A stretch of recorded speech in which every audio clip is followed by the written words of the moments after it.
भगवान को मानते हो तो क्या आपको भगवान पे पूर्ण विश्वास है? देखा जाए तो नहीं है, क्योंकि जब हम पे मुसीबत आती है तो हम भगवान को याद करते हैं, लेकिन जब हमारा सुख का टाइम चल रहा होता है तो हम भूल जाते हैं। ये बोलते हैं भगवान होते हैं, किसने देखा है भगवान होते?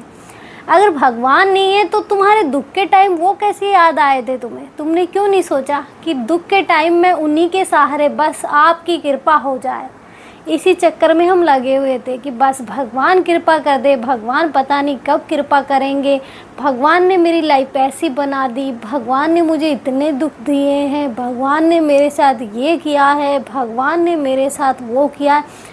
या यूँ कहें कि 24 घंटे ये ही रील चलती रहती है। जब भी हमारी लाइफ में दुख आता है तो दोष केवल भगवान को ही मिलता है, लेकिन जैसे ही संघर्ष वाला समय ख़त्म हुआ, किसने किया है ये सब? मैंने किया है। आज मैंने मेरे घर वालों की लाइफ बदल दी। तुम होते कौन हो बदलने वाले? सच में तुमने बदली है। तुम तो उस टाइम भगवान के चक्कर निकाल रहे थे, कहाँ थे जब तुम? क्यों नहीं बदली जब? लेकिन फिर भी देखा जाए तो भगवान चाहे कैसा भी व्यक्ति हो, हर इंसान के साथ भगवान होते हैं, लेकिन मानते नहीं है कि भगवान भी है। लेकिन हम जब गलत काम करते हैं तो नहीं सोचते कि भगवान हमें सज़ा देंगे। किसने देखा? सज़ा वजह बाद में देखेंगे, पहले ही कर लेते हैं अपने फ़ायदे की बात। तो ये सब चीज़ें होती हैं।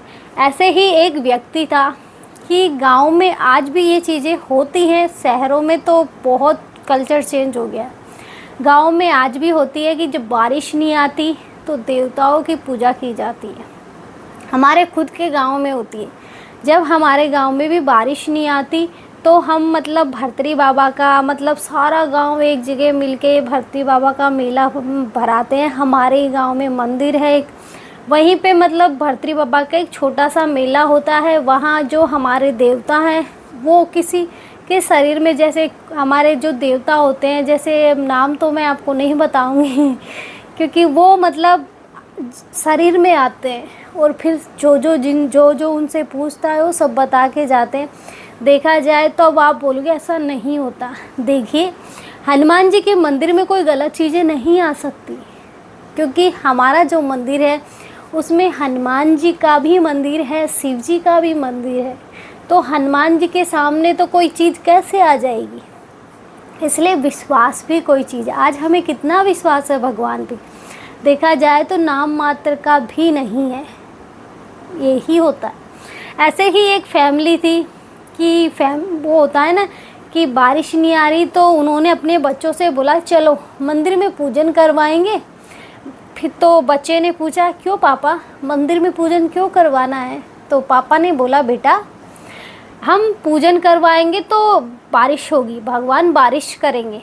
तो अब बेटे ने सच में समझ लिया, क्योंकि बच्चे बहुत जल्दी मान जाते हैं। हम तो मुँह माया में फंसे हैं तो हम तो ऊपर नीचे करते रहते हैं, यानी ये अच्छा है ये बुरा है। बच्चा नहीं जानता अच्छा बुरा क्या होता है।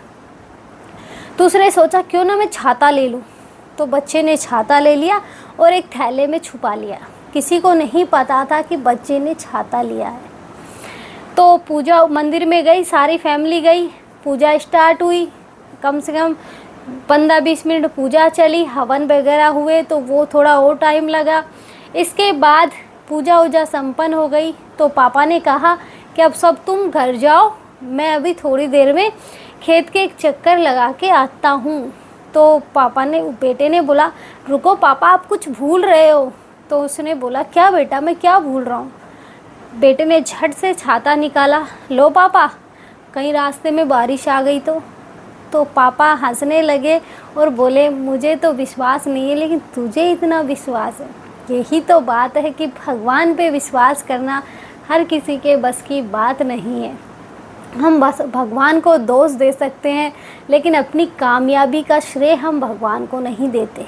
क्यों नहीं देते? क्योंकि हमारा रुतबा बड़ा करना है हमें, वो नीचे हो जाएगा। इसलिए अपनी कामयाबी का श्रेय भी उन्हें दो ना, ताकि आपकी और कामयाबी हो कि इसने मुझे दिया है ये श्रेय। लेकिन हम ऐसा नहीं करते, हम उसे खुद लेने की कोशिश करते, नहीं मैंने किया है। आज मेरे परिवार वाले गाड़ी में घूम रहे मेरी वजह से, मैंने खरीद के दिए, तुमने पहले क्यों नहीं दी। इसलिए भगवान पे विश्वास होना बहुत ज़रूरी है।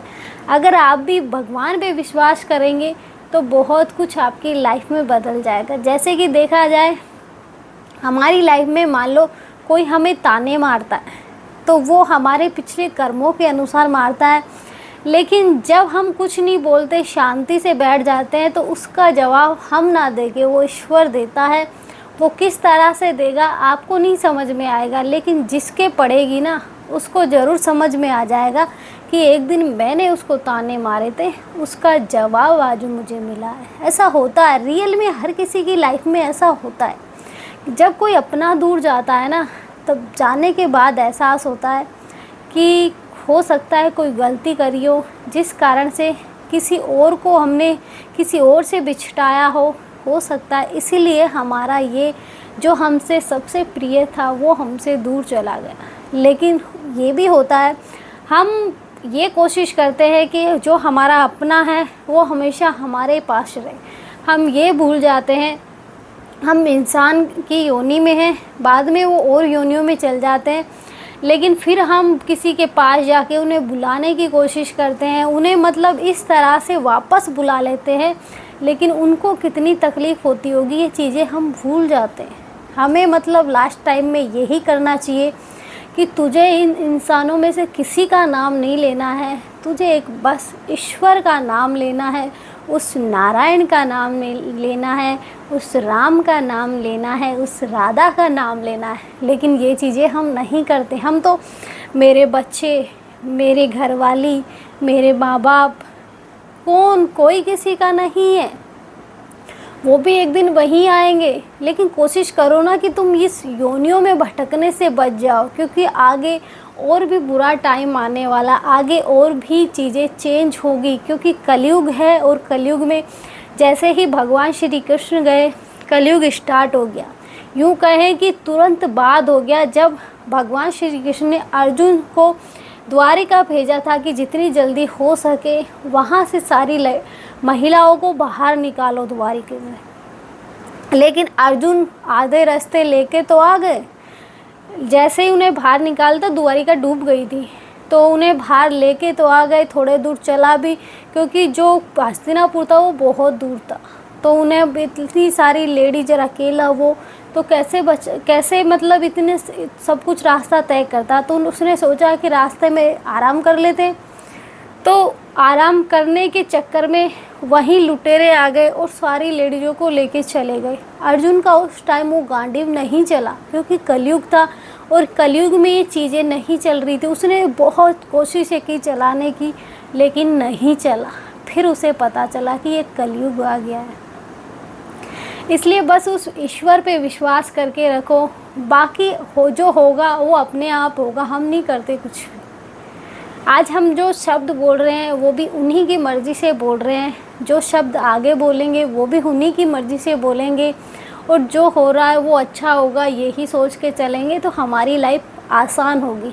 वरना रोड़े हर किसी की लाइफ में हैं और आगे भी होने वाले हैं। तो चिंता मत करो, दुख आपको आगे भी मिलेगा, सुख भी मिलेगा। बस सुख आपको महसूस नहीं होगा, दुख आपको ज़रूर महसूस होगा। आज के लिए इतना ही। जय श्री राम। मिलते हैं नेक्स्ट वीडियो में नए टॉपिक के साथ।